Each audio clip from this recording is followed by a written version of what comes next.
Hey guys, welcome to Prophecy Roundtable. Sorry we missed you last week, but sometimes life happens.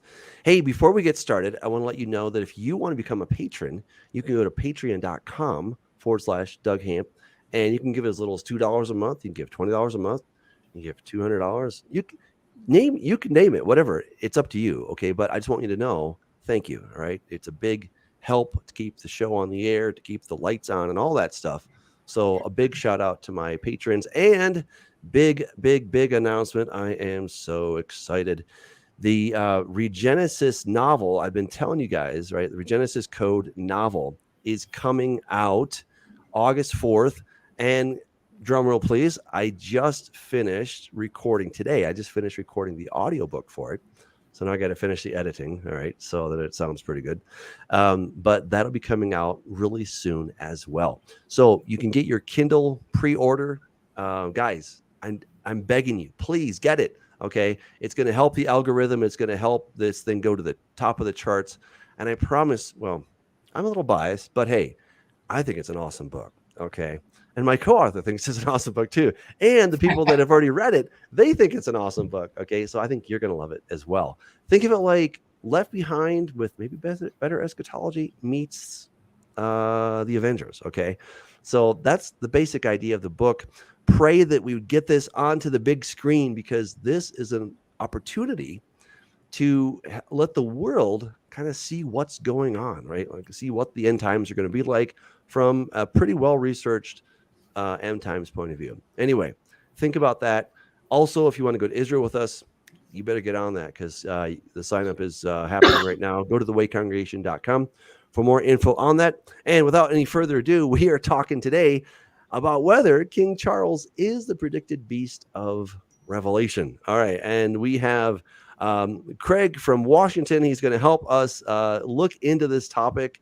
And of course, our wonderful co-host, Scott. So, Craig, welcome. We're so glad that you can be with us. And as we always say on the show, we don't promise to have all the answers, but we're going to have a great conversation. So we're glad that you could join us. Take it away. All right. So tell us, what do you think, Craig?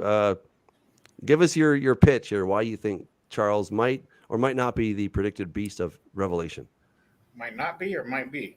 Well, I'm leaving that up to you. I'm letting you run with that. Might not be is because it all depends on what King Charles does from here on out.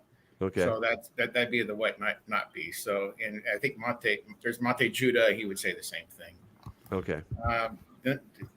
Probably the number one reason is it goes back to 1992 at the Rio de Janeiro Earth Summit. And when they signed Agenda 21, it was done on King Charles' yacht. I mean Prince Charles' yacht, and it was for and he stood there as the nations signed Agenda 21, and that I don't remember the day for that, but since that point he's been known as the godfather of COP, that stands for Conference of the Parties. And this year we have Conference of the Parties 28, and in order for climate, peace, and security to unite, act, and deliver a 7-year covenant. So, and Craig, if I understand from our Facebook's messaging with each other and reading your post, you actually believe that this could be the strengthening or the confirming of the Daniel 9:27. We have different views on that, but that's not what we're here to discuss about tonight. But is according to the Sustainable Markets Initiative, which is under the authority of King Charles, the Terra Carta will strengthen the COP28 event. And at the COP28 event, we have what is called a global stocktake. And a global stocktake is 5 years of implementation and 2 years stocktake. So the first stocktake took place at Glasgow, and King Charles opened that event. And then last year was done in Egypt, and then this year it's done at in Dubai. And King Charles is working.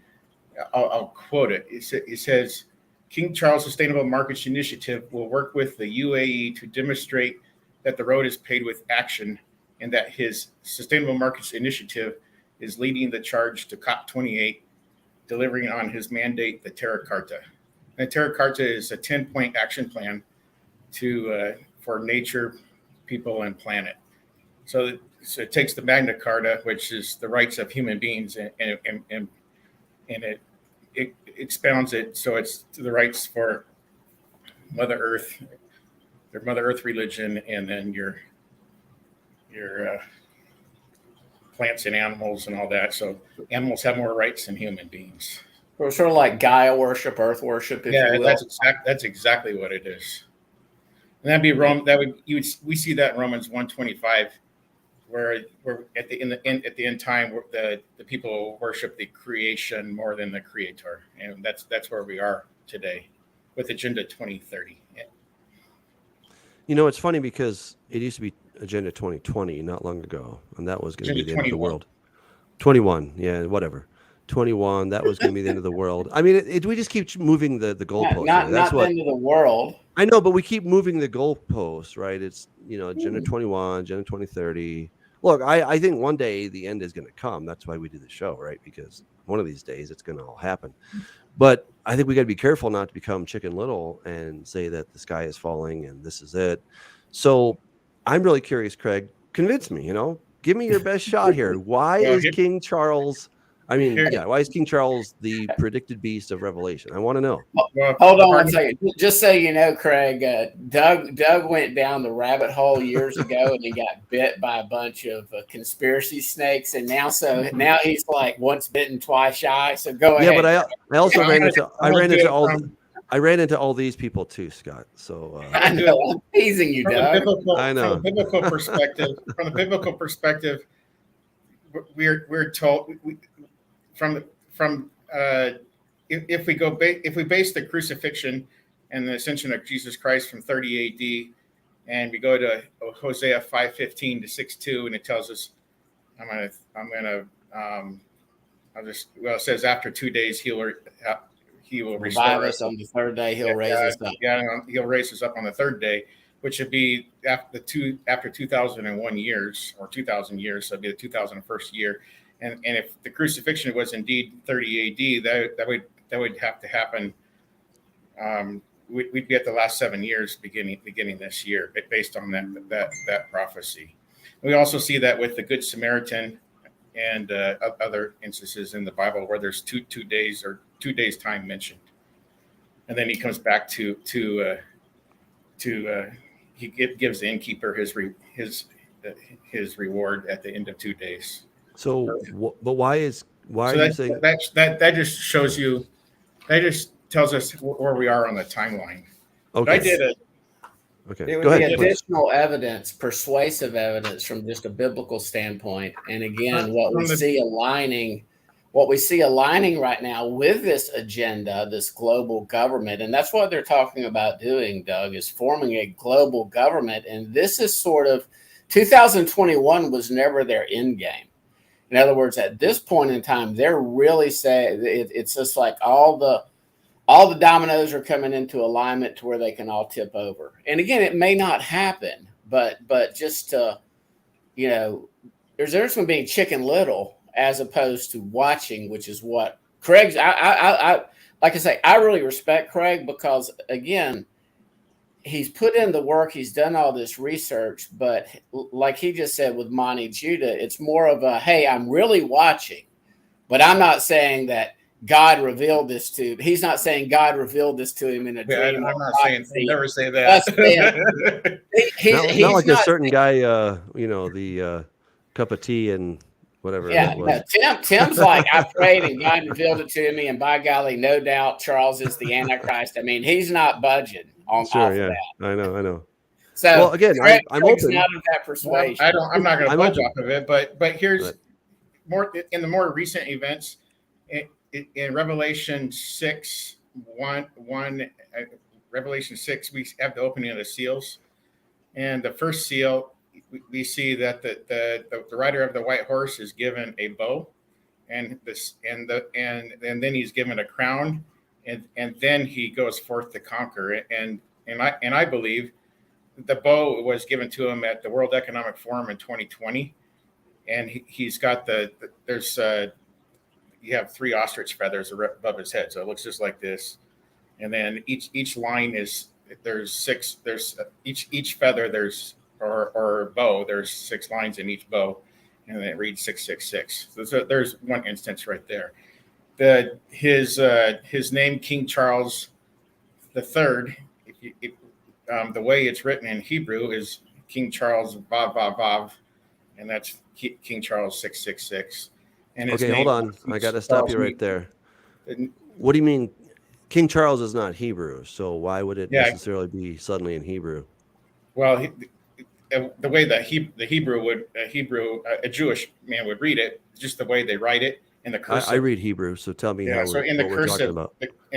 In the cursive, there's no cursive. Huh?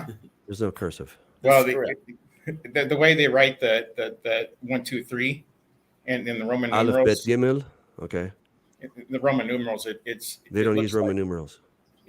Is Vav the 6th letter? It's just Vav. Yes. It would read Vav Vav Vav. Why would the same thing as the Temple Institute? It's 1, 2, 3. But what is Vav Vav Vav? I don't understand. It's just how it reads. So it's King Charles. How what reads? The third. What was that? How King Charles III? That would be Vav. Vav. Says, Vav Vav Vav. No. It's King Charles, and then you got the Roman numerals. So the 3 would be Vav Vav Vav. Yeah, to a Jewish man, that's how you would read. That's how I read it. Well, are you Jewish? No, but I recognize the. Do you read Hebrew? Vav Vav Vav. No, that's a bunch of nonsense. Nice. Come on, you're making me look but like a that's nice not even. guy. But it's not true though. But it's not true. Well, I'll say it's a weak argument because his name also in Hebrew is Nasich Charles Me Vales, and that obviously in Hebrew would tallies up in the Hebrew gematria tallies up to 666. And depending on how you spell it. No, I mean, so depending on how Tim Cohen made the same general argument, and I think it's mostly nonsense that because it's garbage in, garbage out right here. Look, I'm open. I mean, okay, if he's the Antichrist, fine. And it doesn't bother me. We could ignore his name too. We could ignore his name altogether, but the symbol above his head at the World Economic Forum reads. Okay, that's interesting. 666. And I saw that that forum at whatever that. What was the thing he did with the bull came out? Was that the games or something? That was the Birmingham games. That was insane. I mean, that blew my mind. That was crazy. I thought that was strong evidence. The whole gematria stuff is just nonsense. Because look, no Jewish man is convinced by this gematria stuff because this is garbage. Tim, talk about the coronation. Is there anything that you saw in the coronation? Because I know you have been studying King Charles and you looked at the Birmingham Commonwealth Games, and if anybody couldn't look at that and see that it was Tower of Babel and Molech worship and what's going on with King Chucky or presiding over it, what did you see anything out of the coronation of Charles that got your attention from an occult standpoint or a pagan standpoint? There was the orb, the orb he held it in his hand, and it symbolized that he is their meaning. What they believe is that he's basically the God, little g, of the universe. You have the rod of what is referred to the rod of iron, and how the royal scepter.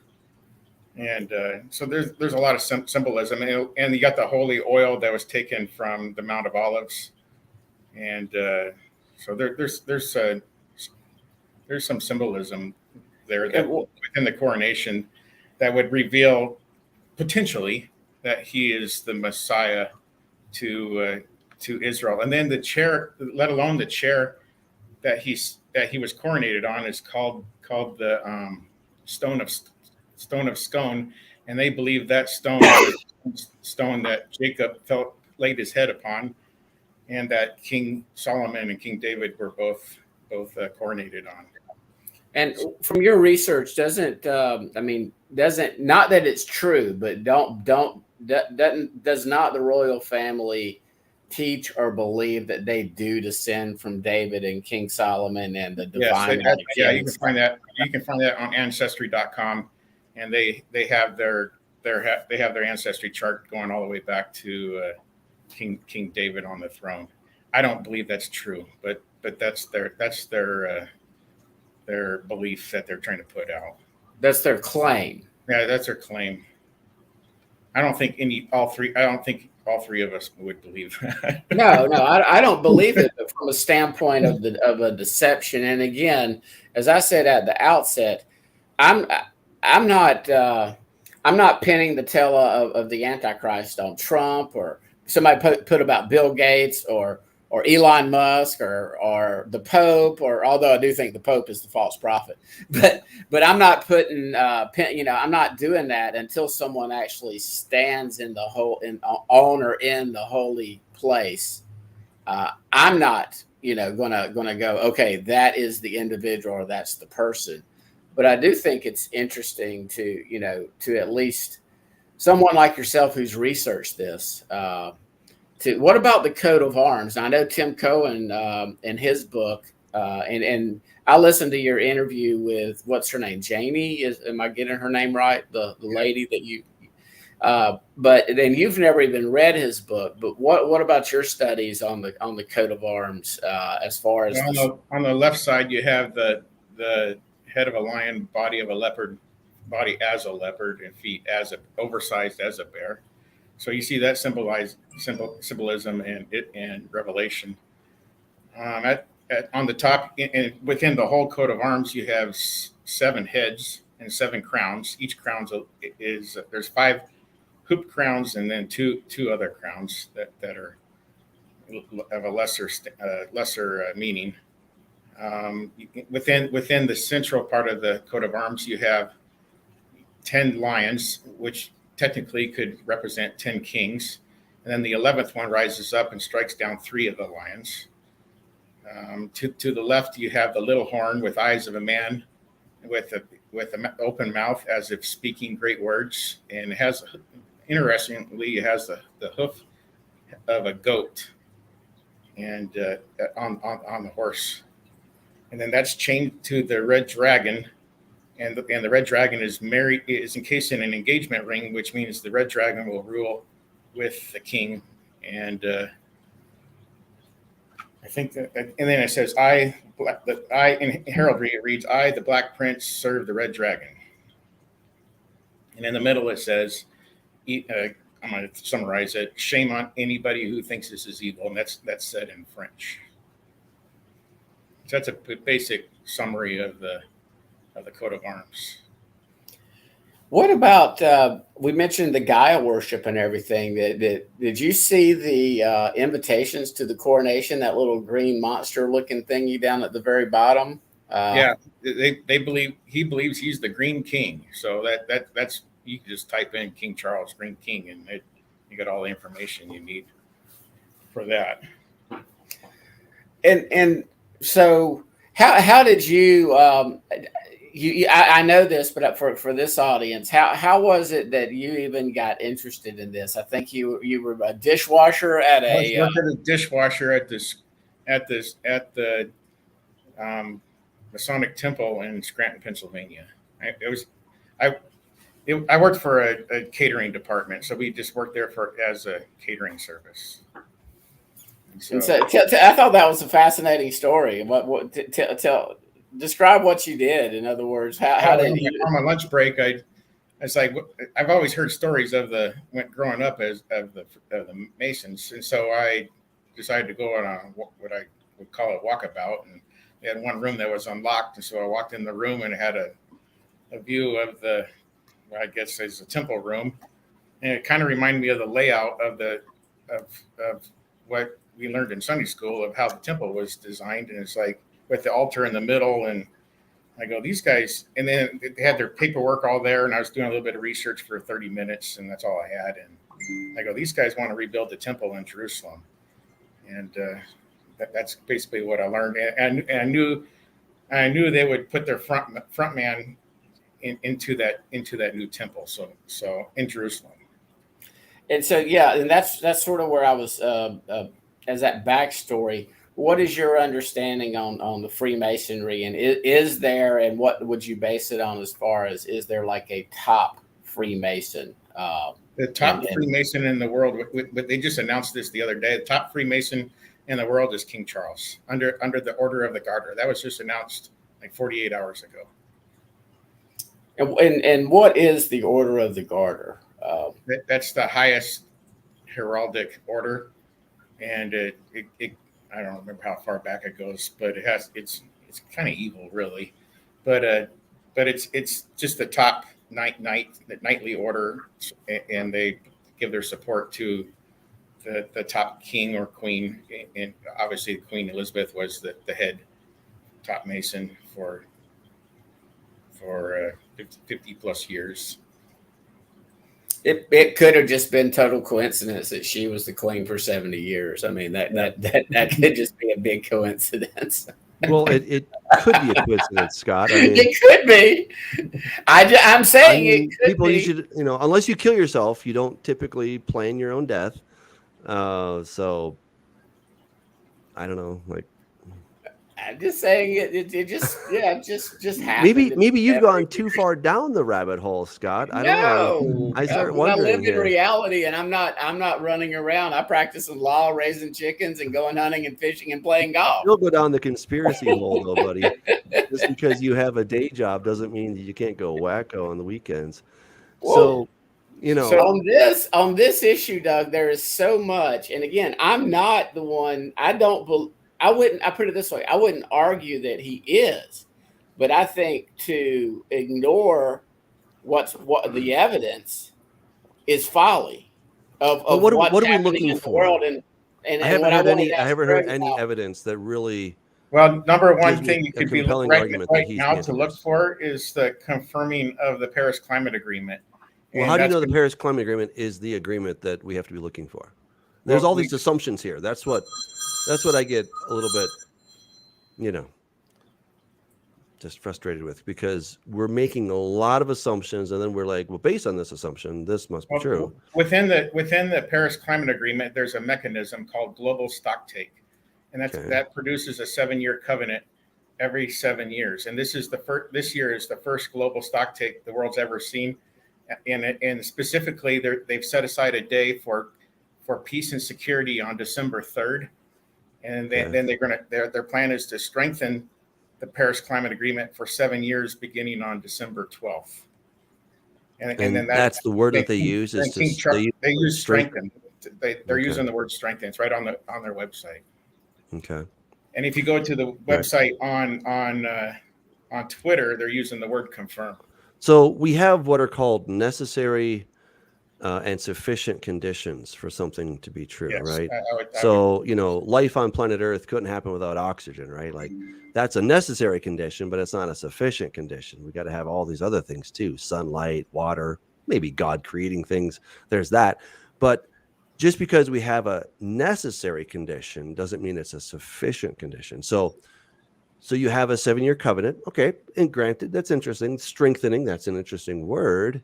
But has that never, ever happened in all of human history, that we've not had a 7-year treaty that has maybe been strengthened somehow? I mean, again, I'm going to remain very skeptical until I really see an overwhelming amount of evidence. And I haven't heard it yet. That one before you answer, Craig.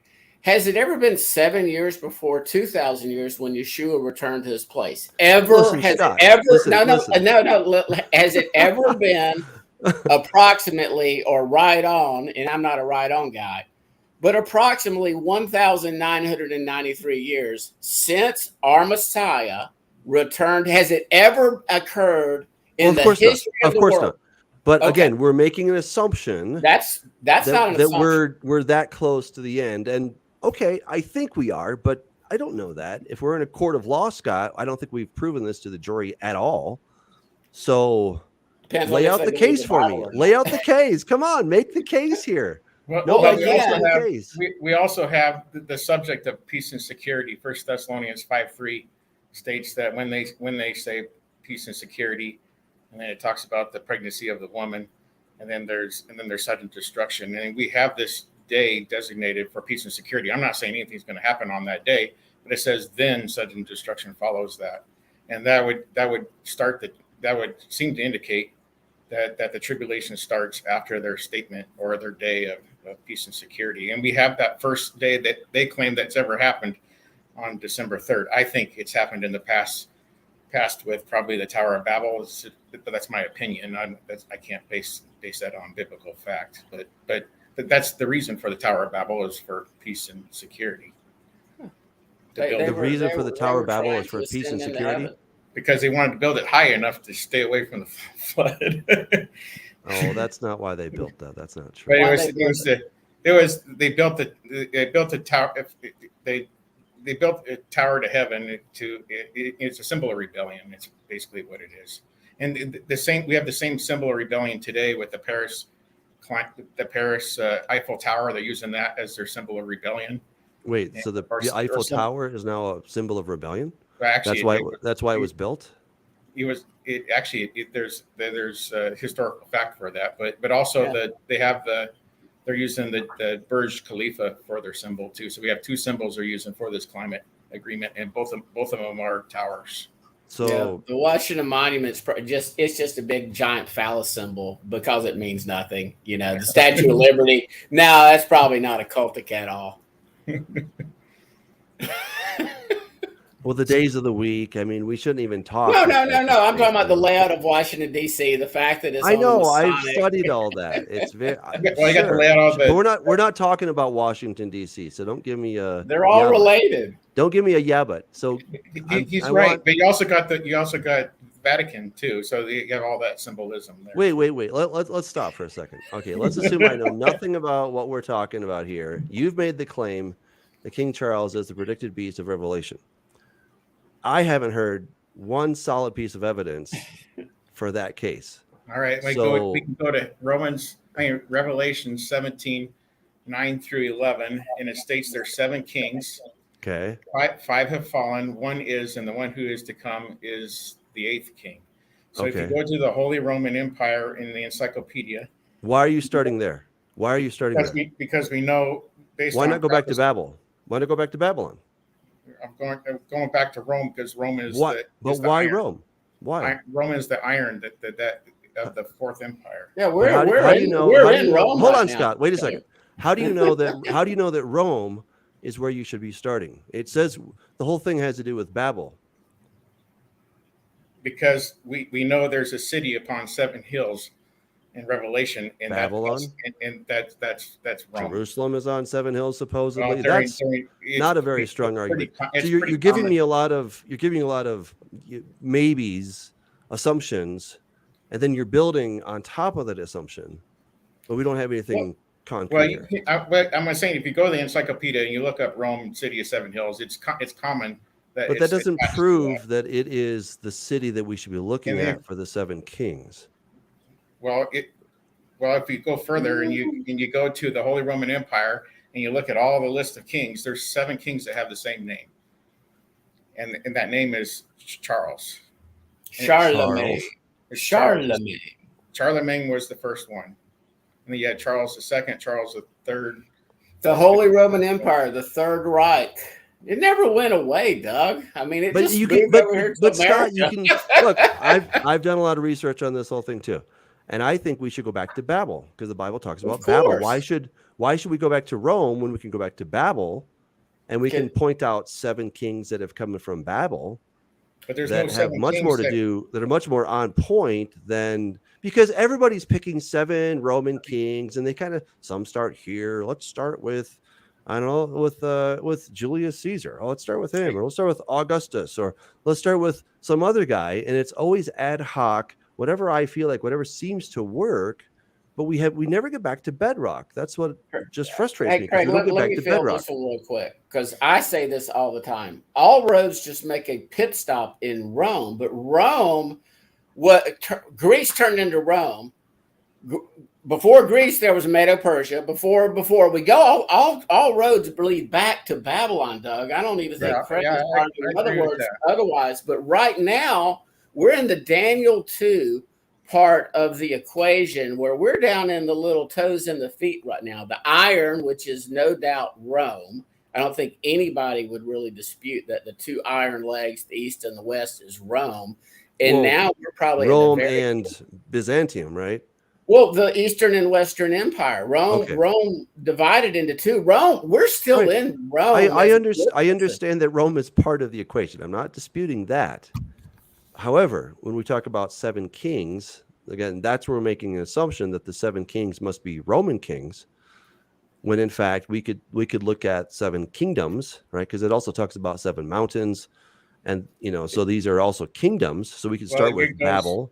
We could go to Akkad. It could be both and. We could have Medo. We could have the Neo-Babylonians. We could have Old Babylonian, Akkadia or Akkad. We could have then the Neo-Babylonia, Greece. Then we come to, Medo-Persia. Then we come to Greece. Then we come to Rome. Okay. So there's a lot of different ways we can slice this cake, Scott. So it doesn't mean that we just have to start with only 7 kings whose name is Charles. No, and again, I agree. You could also make the case that a lot of guys have had the name Caesar, right? Anytime Kaiser, Tsar, Kaiser, right? They're all Caesar. So what does that really prove? So again, we got to find something that is bedrock, something that we can all agree and say, wow, that really is pretty solid. I don't think we've done that. You know this, Doug, but you know good and well that the British monarchy now is Germans. I mean, come on, it's there. The Holy Roman Empire has not went away. She's been trying to get her protesting daughters back forever. We just are in the end game of it. They are unveiling their plan right now. It's happening. And to do this because it never has happened. No, I'm not doing that. I'm not doing that. I'm demanding evidence from you. That's what I want. I want evidence that okay, well, here's some more. Here's some more that I need to accept it. But look, I think we're in the end. I think we're close. Okay, that's why we do a show called Prophecy Roundtable. But we've got to be specific, or we're just saying that the sky is falling all the time. Hey, Craig, I told you Doug and I would disagree. But hey, by the way, on this covenant thing, you and Doug are looking for some 7-year end covenant. I know. I was going to say, you didn't even think you don't believe in the 7 years, Scott. No, I'm not even looking for it.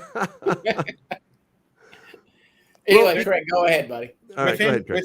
Within the Revelation 17 prophecy, you also have it says five are fallen. And if you go to the King Charles ancestry chart, he's a descendant of the 5th king. And then it says one is, and there's several interpretations of that. That means one is on the throne or one is crowned. And it could refer to his mother or it could refer to himself. And the one who is to come is an 8th king, and King Charles would be. It's obviously this hasn't happened yet. If the Holy Roman Empire was revived, he would be the 8th King Charles of the Holy Roman Empire. So that's where we stand right now. Historically, so obviously there's some more prophecy that have to take place in that regard. And on that, again, I believe the more I study prophecy, Craig, and Doug heard me say this before, the more I can see that there could be multiple fulfillments of prophecy. In other words, it's not when was prophecy fulfilled, it's how many times. It's not how will prophecy be fulfilled, but is there a way, like even Daniel's 70th week, there's a standard way to look at it, but I can see now how that could have multiple, like 3, 4, 5 layers of fulfillments. And so on this 7 kings thing, I actually agree with Doug, and I can also see myself agreeing with you, which sounds wishy-washy, but it's not, because there can be built within Scripture these multiple patterns, these multiple layers, these multiple themes of prophecy being fulfilled, and not in just one way, maybe during our lifetime, and not maybe just during the Roman Empire, but over all these beast kingdoms that go all the way back to Babylon, to Doug's point. But I'm also saying, in your point, it's a good argument, both and, as opposed to picking an either or. So I've been listening to our guest that we had on a few weeks ago, some of his understanding, Steve Motria, formerly from 119. And he's got some really, I like his approach to prophecy. He's like, this is my current understanding, and this could happen, and this could happen, as opposed to Doug and I grew up, and I believe you have too, Craig, in the dispensational system, where there was sort of this is the way we view prophecy. Now, Doug and I are no longer dispensationalists, but we still, I've got some baggage. I know I've got carry-on bags, so from what I learned as a child and what I've heard. And so, but again, I do think we need to be open to this. And that's why I thought this would be an entertaining show, because again, I like your approach in your interview you did with the lady, and you're not sitting here saying that, no, you guys don't think he's the Antichrist, so therefore, you're heathens. I love even my article I did. I wrote it this way. It says the king who does his bidding for the biblical Antichrist. And so I don't go say King Charles is the Antichrist. I say the king that does his bidding for it. So that's the way I present it. So like an agent, if you will. Yeah. So, and what has been your research into actually Charles? Because Tim made these assertions too, and I pressed him. I was sort of playing bad cop in that one, kind of really pressing Tim, because I wanted to see evidence, like written documents showing that Charles is really behind all these multinational entities, that he's really the person behind the curtain, if you will, sort of like the Wizard of Oz, but with some real power in this world. You'd have to go to a sustainable markets initiative, and then he updates weekly on his website, on LinkedIn. That's his weekly update, and then through Reset TV, he has his own Reset channel on Amazon. I think it's Amazon Prime, and then he has his Sustainable Markets Initiative website too. He updates there once or twice a month. And this sustainable markets, this is all part of the Great Reset. Great Reset, global, like everybody got, we're all we got to kill all the cows because they fart and they put too much gas. This is a 10-year plan. So it started in 2021, basically with the Terra Carta, and we're approaching 3 years into it, and there's 7 years to go, and in his mind, he has to strengthen the deal, whatever that deal is, at COP28 in Dubai. Whether he goes there, I can't tell you if he's going there or not, or whether he does this strengthening via London. So we just don't know. That's something to watch. It's too early to declare that. Oh, he's going to Dubai to do this. I'm not going to say that. Wasn't one of the very first things he did after he was coronated? Didn't he put out through one of his organizations or websites about the pound, the British pound, going to central digital currency? Yes, that happened about the same time. In May 5th, he made a declaration. It was behind the scenes. He made a declaration that beginning at the end of 2023, he's going to issue 10 mandates per year, 5 mandates against land use, and 5 initiatives on water use per year for the next 7 years through 2030. So there's 70 mandates being handed down through the Terra Carta on land use and water use from now till the end of 2030. Probably just a coincidence, the 70. Yeah, it's going to make this makes 2020 look like a walk in the park. We only had to deal with 1 or 2 mandates. Now we have so many. We're not. Who could remember them all? But basically, part of his is some of those mandates in your research. Is some of it going to be like a Nada V passport, where we're all kind of like, in order for us to participate in society and the economy, sort of like what happened in certain liberal states. You live in Eastern Washington, so your county was probably at least livable during the COVID outbreak. I got kicked out of a couple stores, but but if you're in Eastern Washington, that's sort of normal there. But Western Washington, there's two places that would let me in, and both were owned by Christians. Other than that, I wasn't allowed any place in Western Washington. Even the churches here, local churches kicked out my sister for not putting on the mask. So, but is that in any of these initiatives that he has already published, as far as like where people would have to get the mRNA vaccines are not vaccines in order to be able to travel, in order to be able to purchase goods, tying them to this dollar. That's what I see coming down the pipeline.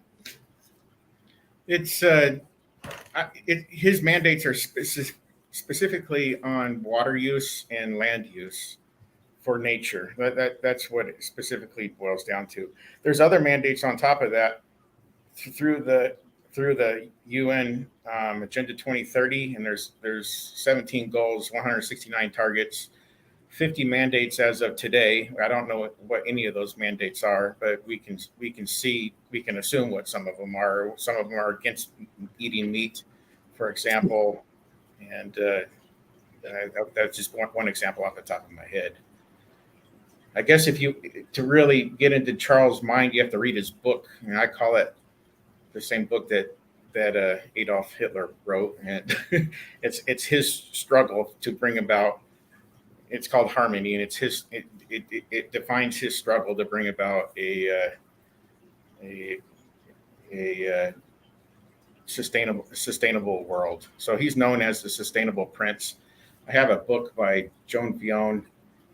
It's called the Wait. So you're equating his desire, right or wrong, to have a sustainable world, Yep, with Adolf Hitler's Mein Kampf, where he's really railing against the Jews. Like that's his struggle. Well, King Charles has been known to rail against the Jews too. Is that in his book? That's not in his book, but that's in letters he's written against the Jews. Okay. But he'll put up a front that he's for the Jews. But when he went to Israel in 2020, he seemed to be working on behalf of the Jews, but also in the Palestinians at the same time. And he made a statement that he wants to bring peace between Israel and Iran. So that's something to watch too in the next few months if something takes place and he steps in to make peace. So if he makes peace, does that make him the Antichrist? No, what make him the Antichrist is at the middle of the tribulation when he sets up the abomination of desolation. But you can know beforehand because the Bible gives us all these prophecies. And specifically, the next one would be the strengthening of a covenant for 7 years. Well, a covenant for 7 years to what end? I mean, if you have a covenant for 7 years, does that make it necessarily the Antichrist covenant? I mean, well, have you watched Messiah 2030? Yeah. So what? Let me ask you that. Doug, what are you expecting this 7-year covenant to be? Because you already know I vehemently disagree with you, and I believe Messiah was the one that strengthened the covenant. But what you're asking, Craig, I'm asking, I'm interested. What are you looking for this covenant? Or do you just think we won't know? I mean, what will this covenant be? Well, so in a nutshell, I think the whole world is going to cede their power to, but that's what he's saying. Yeah, but specifically to Satan, aka the Antichrist, who they come together, and they're going to give them authority to try to fight the two witnesses, etc. Because this is going to be something that's existential. I think the two witnesses are really behind a lot of the impetus for we need to somehow protect ourselves. I just don't think that, coming up with let's sustain the world. I mean, I'm all for taking care of the planet, but I just don't think that if you have a 7-year treaty, it doesn't necessarily mean that it's going to be the end of the world. But don't you think the two witnesses come on the scene during this first 3.5-year period? Yes. So how would this supposed Antichrist or person, when they're just coming on the scene, know, well, they're here and now we're going to immediately put it in the covenant in day one? That's not logical. I don't think it has to happen on day one. I think you can have a quote unquote 7-year covenant, and it may not even, by the time Yeshua comes and all this, we may not get to the end of this 7-year treaty. It's a 7-year agreement, and we may see 3 years of that fulfilled. We might see 4 years of that fulfilled. I don't know. It says in the midst of the week, and so and then there's 3.5 years, and again, that's where, Craig, FYI, that's where I fundamentally disagree vehemently with both of you guys. Y'all are looking for something that I believe was fulfilled about 1,993-ish years ago. But that's where on this, so you're seeing there's going to be a covenant. I mean, do you think this covenant is actually all worship Satan? I mean, or that doesn't happen until the middle of this 7 year? I'm asking Doug right now.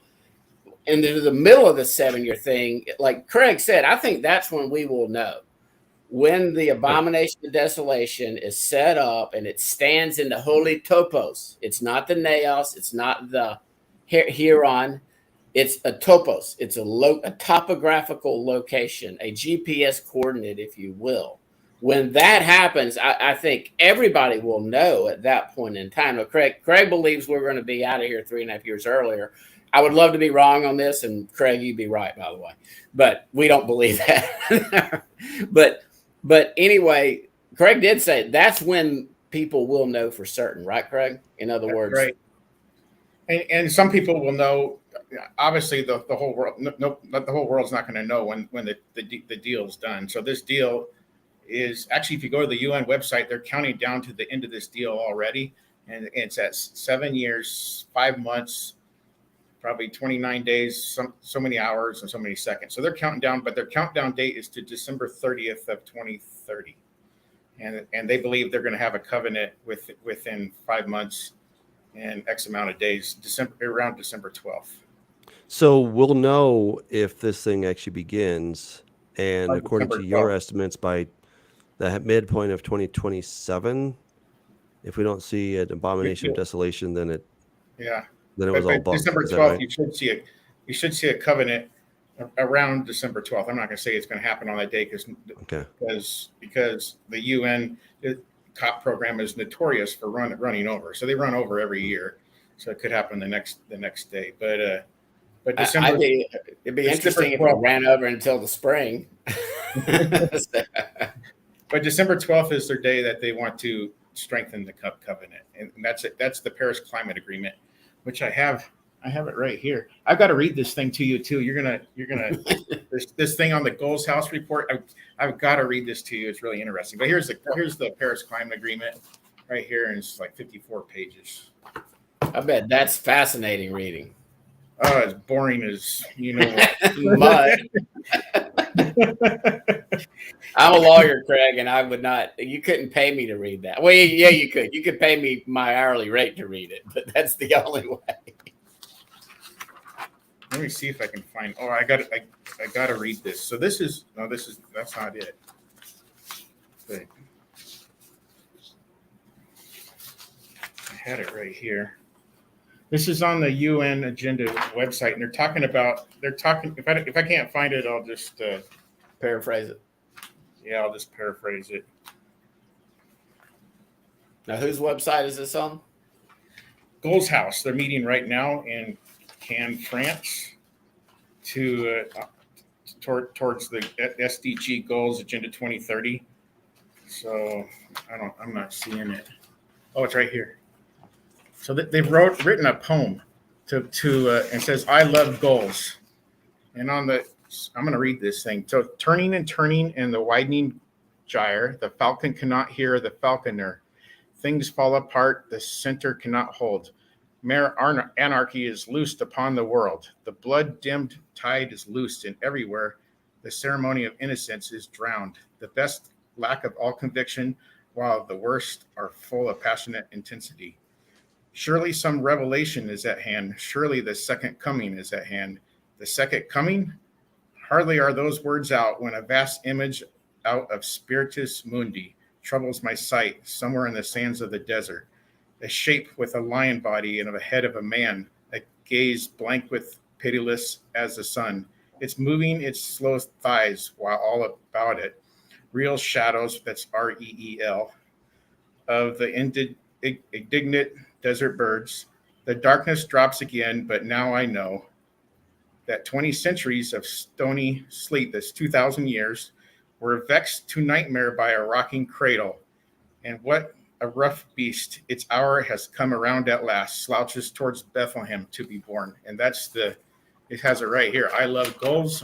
There's two poems, and they believe this is the second coming, and born in Bethlehem. I think it's total blasphemy, but That's their poem. It's occultic stuff. So It's these are like very powerful occultic. business It's occultic. people that are 100% occultic. They Yep. believe they're the most deceived in the world, if you will. Charles is Charles and the individuals at the upper levels of Kabbalah and the upper levels of this secret entity that does go all the way back to Babylon. They are the most deceived people on the planet, in my opinion. The most deceived. I mean, because they actually worship Lucifer or Satan or what Enlil. What Doug's done. Obviously, he's an ancient word nerd, but that's who they know who they're worshiping. Actually, I read that thing; it just makes my blood boil. It's like tension is like, oh, this is just so evil. But that's their plan. That's what they're talking about. Agenda 2030 is the second coming. And it's born in Bethlehem. It's like this craziness. And then the prince of their covenant, there is King Charles. They say that he's the prince of the Great Reset, which is Agenda 2030. So their reset is 7 years and less than 6 months away, and that ushers in their new millennium, and they reign for 1,000 years. And Sounds like Nazis. I was going to ask if we were back in Nazi days. I think we could have made a very compelling case that Adolf Hitler was. So that's what they're saying, that there's 1,000 years of peace coming, and then Prince William will rule during the peace. I guess at that time people live forever, because how is William going to live 1,000 years? Here's the difference between 2023 and 1933. In 1933, it was still 97-ish years prior to when Yeshua returned to his place. In other words, it had only been 1,903 years at that point in time. The timing wasn't right. That's why the Reich failed. In other words, it had to fail. The timing wasn't right. But the Nazis didn't really go away. Rome never went away. She just morphs. Her tentacles go everywhere. Or Babylon, as it were. Well, again, Rome right now, what I'm calling Rome, is the political system that has been in place ever since Rome conquered Greece. And we can trace it back to Babylon. Doug, from our discussions now, I would call the religious entity Mystery Babylon. The political side of this would be Rome or Edom. And you've got his nation, Israel. Craig would call it the church, but still his people, his nation. And we've been in a battle against the kingdom, the nation of the enemy, which would be all other nations. And we even see this going as far back to the womb, when Edom, Esau, and Jacob, Israel, were in the womb already fighting each other. Rome is Edom. I mean, it's so.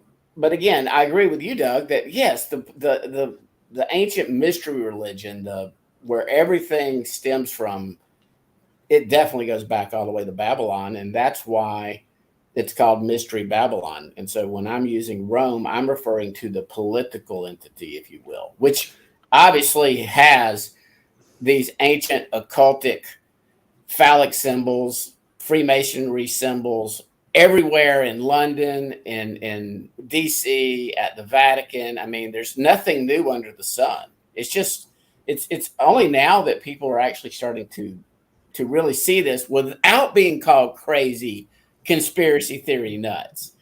I mean, they're not hiding it anymore. I've got a question. Let's assume that you're correct. King Charles is the beast.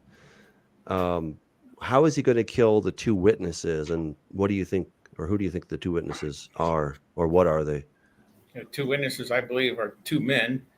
Okay. And I don't know who they are specifically, but my opinion would be one's possibly Elijah, and the other one's either Enoch or Moses. They're two guys that come with supernatural powers. Come with supernatural powers, and those powers that they have are the same powers that Moses and Elijah both had. So how will King Charles come out of the abyss and kill them?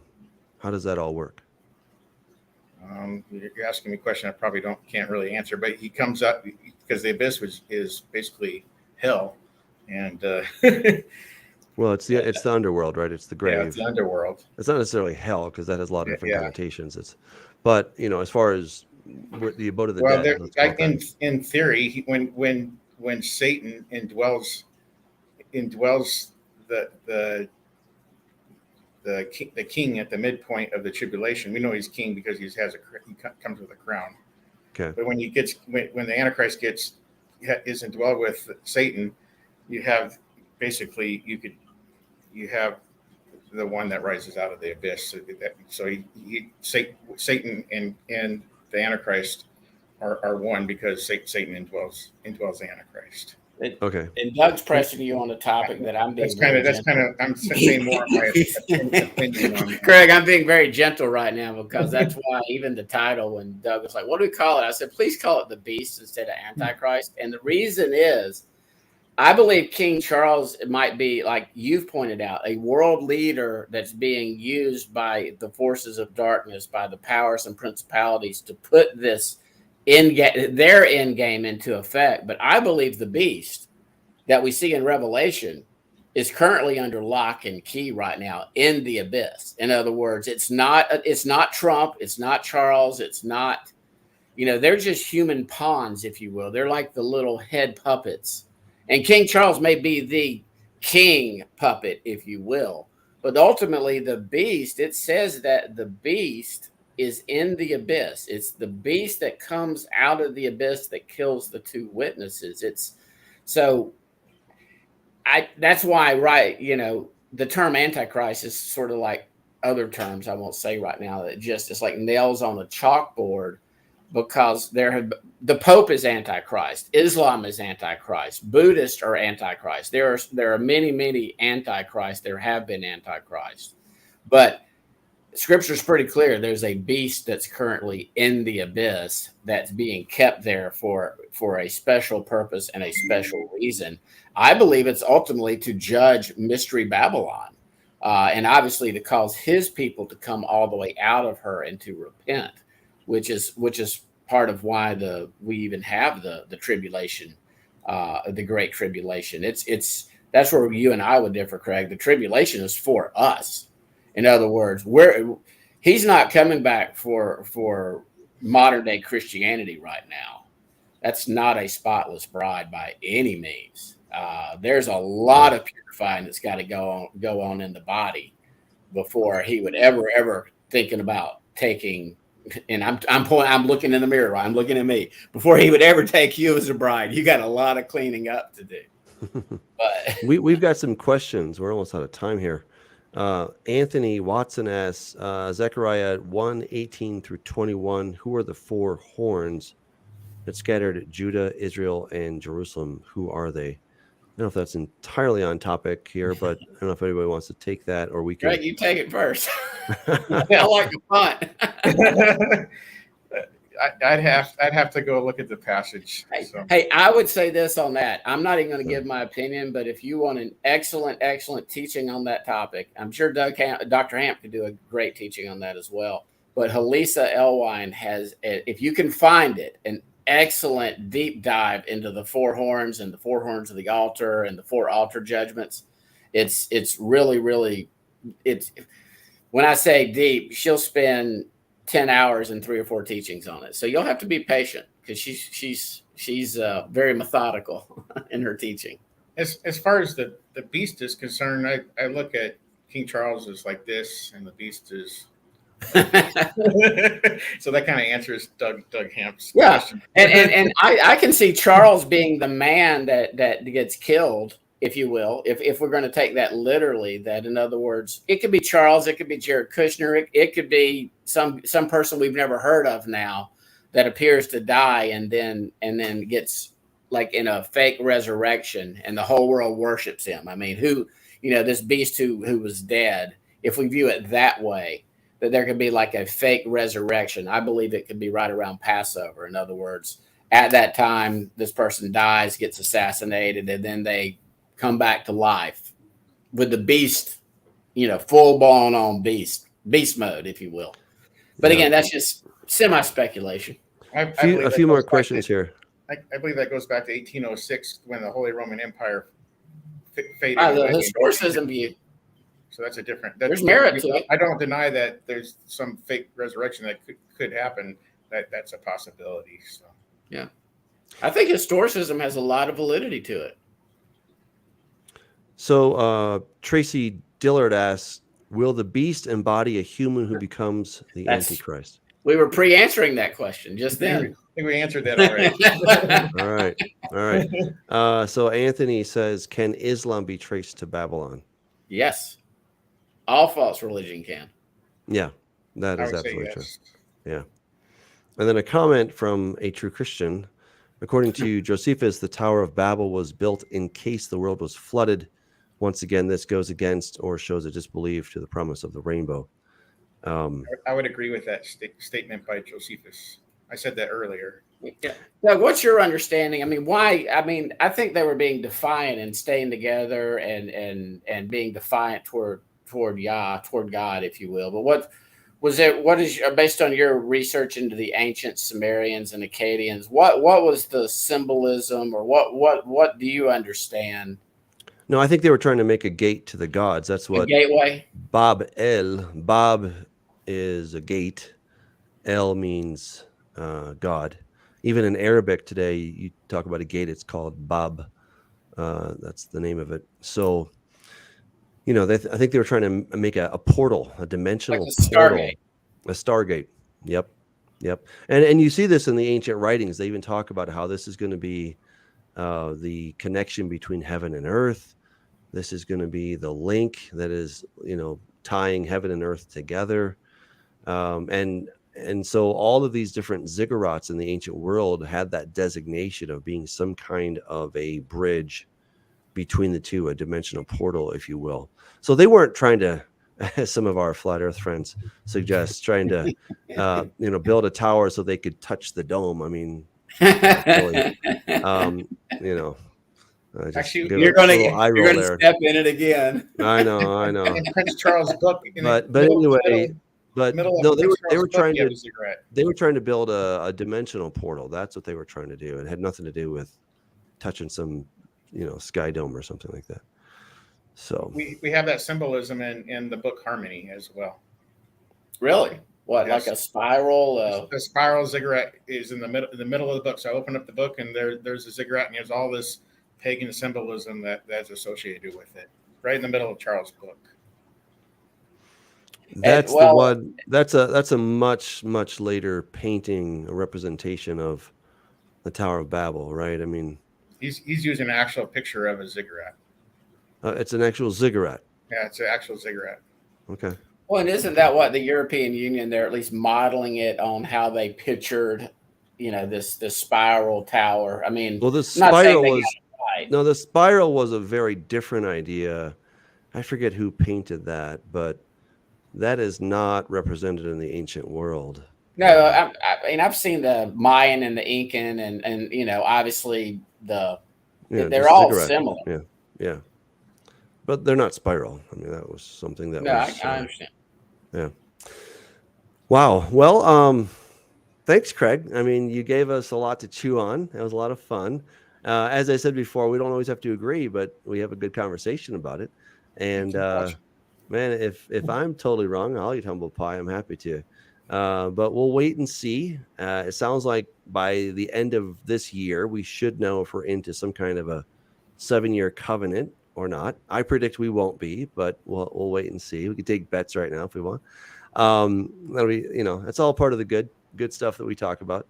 So we're keeping our eyes open. We are, we don't know. The Lord said to watch until he comes back. So we're watching. Okay. I think it's always, we need to be very, very, very cautious when we try to pin the tail on the beast, because, man, how many people have tried to pin the tail on a certain individual over the years? I heard this when I was at Calvary Chapel, look out for so-and-so, and of course that guy's dead now. He's clearly not the beast. So, is it King Charles? We'll have to wait and see. My prediction, probably not, but we'll have to wait and see. So thank you guys for a fun conversation.